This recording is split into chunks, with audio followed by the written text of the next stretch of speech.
Here are 5 top plants that can be grown both indoors and outdoors. They adapt well to different environments. Also zero-care plants. 1. Areca Palm. Indoor.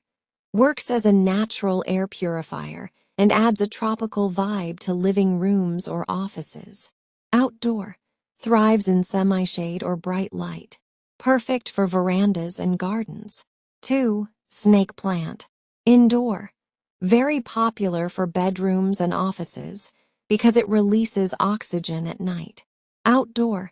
Can be placed in patios, balconies, or shaded garden areas. 3. Peace lily. Indoor. Known for cleaning air and producing beautiful white flowers, even in low light. Outdoor. Does well in shaded or semi-shaded garden corners. 4. Aloe Vera. Indoor. Looks attractive in pots and is a natural healer. Outdoor.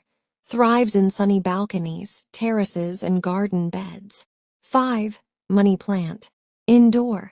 Popular for Vastu/Feng Shui and air purification. Grows well in water or soil. Outdoor. Can climb on walls, fences, or grow in hanging baskets outside.